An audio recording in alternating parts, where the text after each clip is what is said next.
Muy buenos días, bienvenidos a este resumen semanal de la escena artística y del mercado global de la cultura. Si alguno de ustedes tenía dudas sobre la resiliencia de las artes plásticas como un activo financiero, les cuento que los últimos 7 días han despejado cualquier incertidumbre. Hoy abrimos con cifras que marcan un punto de inflexión absoluto en la economía de la cultura. La mítica barrera de los $1.000 millones ha vuelto a caer en una sola noche en las salas de Nueva York.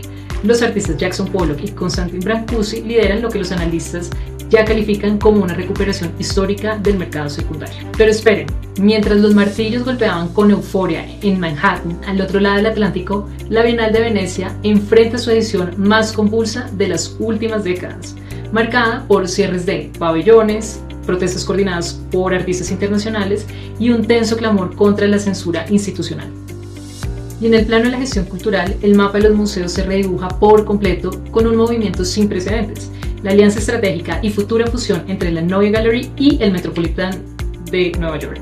Preparen sus notas porque hoy vamos a conectar los puntos entre el gran capital, las tensiones globales y el futuro de las instituciones que resguardan nuestra memoria visual.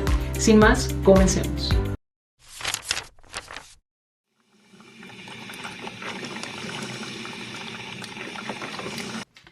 El fenómeno que define esta temporada y que marcará la pauta macroeconómica para el resto del año es el fin definitivo de lo que en el sector se conoció durante los últimos 24 meses como la escasez de trofeos.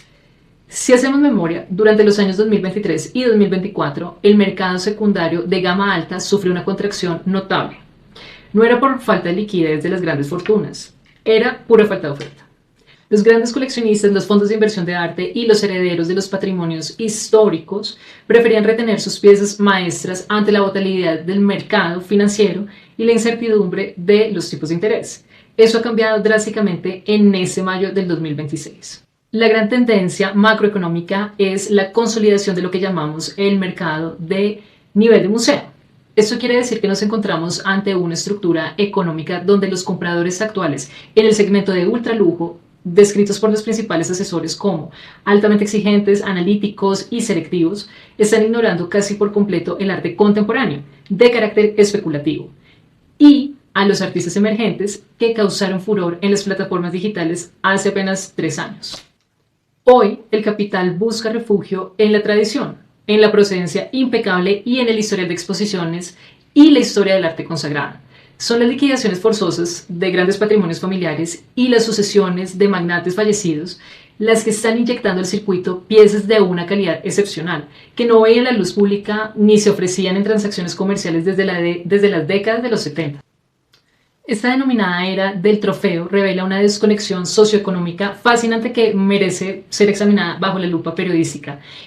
Mientras los tipos de interés globales se mantienen en niveles complejos, la inflación azota los bolsillos de la gran clase media y los conflictos geopolíticos de Ucrania y Medio Oriente congelan las cadenas de suministro tradicionales, el apetito de los 1.000 millonarios por la exclusividad absoluta se muestra más voraz que nunca. Pero, ¿cómo se sostiene ese engranaje financiero? Aquí entra el sofisticado tablero de las garantías financieras. En esta temporada de subastas, más del 60% de los lotes de alto valor contaban con acuerdos de garantía mínima, ya fueran financiados por las casas de subasta o por unos consorcios de terceros que se conocen como garantes irrevocables. Eso significa que antes de que el subastador levante por primera vez el martillo durante la noche, la obra está técnicamente vendida en un precio base, acordado en secreto. Este mecanismo elimina el riesgo al fracaso público para el vendedor y a su vez introduce una red de incentivos privados donde los grandes jugadores del mercado aseguran sus propias colecciones apostando sobre seguro. Esto nos demuestra que el arte de primerísima línea ya no opera bajo las leyes del mercado tradicional de oferta y demanda pura. No es un simple mecanismo de diversificación de portafolios, es más bien una búsqueda de legitimación histórica y blindaje de riqueza en tiempos de profunda incertidumbre estructural. Cuando el mundo exterior parece desmoronarse, la propiedad física de una obra que ha sobrevivido a crisis mundiales y revoluciones se convierte en un valor refugio definitivo. Entremos ahora al detalle numérico, a los nombres propios y a la estrategia de lo sucedido en Nueva York, en donde las 3 grandes firmas, Christie's, Sotheby's y Phillips, se jugaban el rendimiento del año. Christie's ha dado el primer golpe de autoridad sobre la mesa firmando una velada histórica de 1.100 millones de dólares. Una cifra totalizadora que devuelve la confianza técnica al sector y que no se registraba en un solo evento desde los picos históricos previos a la pandemia. El titular de la noche lo protagonizó el lienzo Number 7A de Jackson Pollock, proveniente de la colección del magnate de los medios de comunicación Cy Newhouse. Tras una tensa batalla telefónica de casi 7 minutos entre 3 postores anónimos representados de las oficinas de Asia y Estados Unidos, el martillo cayó en unos espectaculares 181.200 millones de dólares, destrozando cualquier estimación previa. Casi en la misma sesión, la sofisticación formal de las vanguardias históricas europeas demostró su vigencia patrimonial. Una delicada cabeza de bronce pulida de Constantin Brancusi, titulada Danairi, alcanzó los 107.600 millones de dólares, estableciendo un nuevo techo histórico para el artista rumano y confirmando que la escultura clásica del siglo XX cotiza al alta. Por su parte, Sotheby's decidió no competir directamente con el volumen de macrolotes mixtos y se fue por una estrategia editorializada muy inteligente y curada, que es la subasta de propietario único. Su gran apuesta fue la colección del legendario marchante financiero Robert Mnuchin. Esta estrategia de enfoque temático les permitió asegurar un arranque sólido de 433 millones de dólares de un monumental lienzo de Mark Rothko, casi roza la barrera de los 100 millones de dólares.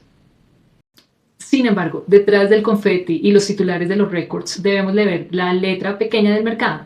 La euforia no fue generalizada ni homogénea. Hemos presenciado como varias obras icónicas de, por ejemplo, Andy Warhol y piezas tardías de la serie de Richter se quedaron notablemente por debajo de sus estimaciones mínimas. O, en casos más severos, no encontraron comprador y tuvieron que ser retiradas. ¿Cuál es la lección editorial de todo esto? El mercado actual es despiadado con el material que considera quemado, es decir, piezas que han cambiado de manos con demasiada frecuencia en los últimos 5 años o que venían infladas artificialmente por las garantías. Además, se hace evidente un cambio geográfico en la demanda. Mientras el coleccionismo norteamericano se muestra más cauteloso y concentrado en deducciones fiscales, el capital proveniente de los nuevos centros de riqueza de Asia continental y Singapur están sosteniendo los precios de las vanguardias históricas, buscando activamente piezas con procedencia occidental impecable para nutrir sus nuevos museos privados. Y de manera paralela al circuito público emerge con una fuerza sin precedentes el fenómeno de las dark sales o ventas privadas programadas por fuera del ojo público. Este formato permite que los grandes patrimonios liquiden activos de forma hiperdiscreta, evitando el escrutinio público y la humillación de dejar una pieza clave desierta en el podio de la subasta tradicional.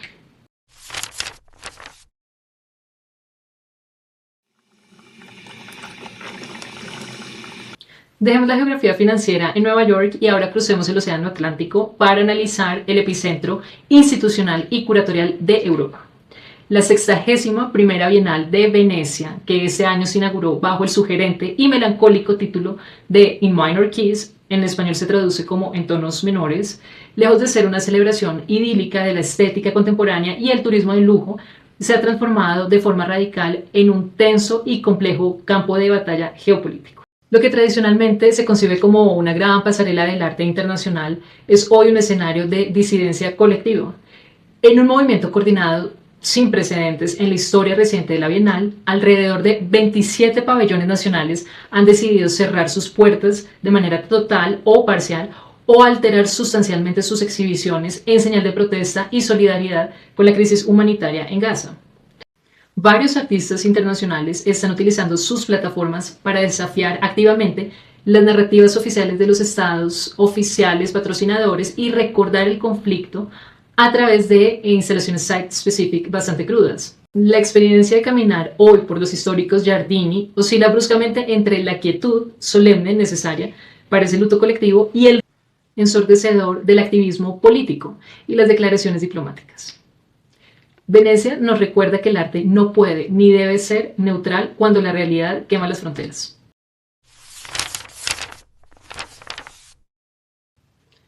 Mientras tanto, en París, el Museo del Louvre ha revelado finalmente los planos definitivos de su ambicioso plan de expansión arquitectónico y reestructuración de accesos subterráneos, una obra valorada en 1.000 millones de euros, que busca descentralizar el flujo de los millones de turistas que colapsan diariamente sus salas históricas.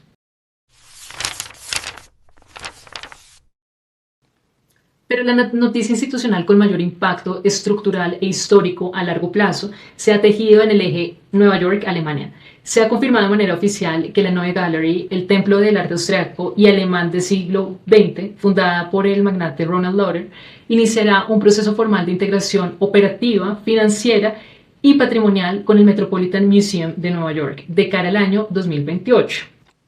Este movimiento unirá una de las colecciones privadas de expresionismo secesión vienesa y modernismo centroeuropeo más importante del planeta, incluyendo obras cumbre de Gustav Klimt y de Egon Schiele, al gran aparato de investigación y conservación del Metropolitan. Los analistas culturales ven esto como una maniobra defensiva de consolidación a escala macro. Los museos tradicionales e instituciones públicas están uniendo fuerzas y fusionando patrimonios para blindar su relevancia cultural y su capacidad de atracción de legados futuros frente al avance voraz de las megagalerías como Gagosian, White Cube, David Zwirner, Hauser & Wirth. Esas galerías actúan cada vez más como cuasi museos privados con presupuestos que superan los del sector público. Y esta fusión es la respuesta del Met para mantener el control de la narrativa histórica del arte.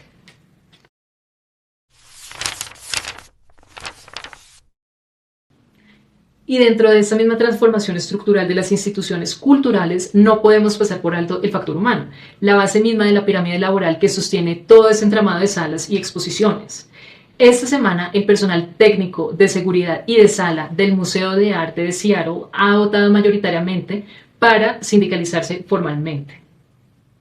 Este hecho no es un caso aislado ni una anomalía local, se suma a una ola imparable de organizaciones que ya afecta a más de 40 instituciones culturales de primera línea en los Estados Unidos, incluyendo el Museo de Arte Moderno de Nueva York y el Instituto de Arte de Chicago.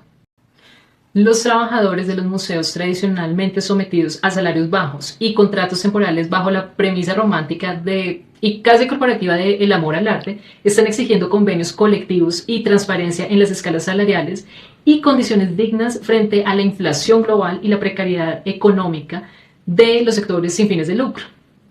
Los museos del siglo XXI no solamente deben ser impecables en sus discursos curatoriales de dientes hacia afuera de cara al público, sino que ahora la sociedad y sus propios equipos les exigen justicia social, equidad laboral y coherencia ética hacia adentro.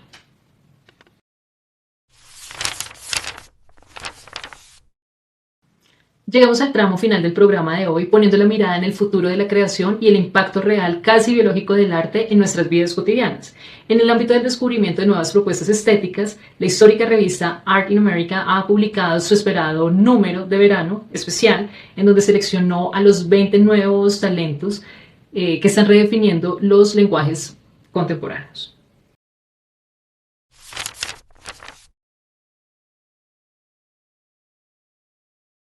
Resulta que un riguroso estudio epidemiológico de cohorte publicado por la UCL, tras monitorear los hábitos de 10.000 adultos durante un periodo de 7 años, revela que el compromiso cultural activo, es decir, el hábito constante de visitar museos, asistir a conciertos de música clásica, consumir teatro o ir a la ópera de manera regular, reduce de forma estadísticamente significativa los marcadores de información sistémica y frena de manera directa el envejecimiento biológico a nivel celular. Contemplar la belleza, procesar el pensamiento abstracto y enfrentarse a discursos estéticos complejos estimula la plasticidad del cerebro y el sistema inmunológico de una forma tan potente que sus beneficios para la salud general y la longevidad equivalen a mantener una rutina estricta de ejercicio diario moderado o una dieta mediterránea equilibrada. La cultura, por lo tanto, y con los datos de la ciencia de la mano, no es un lujo decorativo, no es un gasto superfluo o un capricho intelectual. Es realmente una necesidad biológica del primer orden, una medicina preventiva esencial para el funcionamiento del cuerpo y del espíritu. Con esta dosis de salud, ciencia y profunda reflexión estética, cerramos nuestra edición informativa de hoy. Muchísimas gracias por acompañarnos hasta acá. Espero que Espero que les ayude a comprender el panorama actual global del arte, las finanzas y la cultura. Nos vemos en los próximos 7 días, como siempre, a través de Conocimiento Público. Yo soy Andrea Rincón y disfruten de las salas de exposición y espero que tengan una excelente y productiva semana.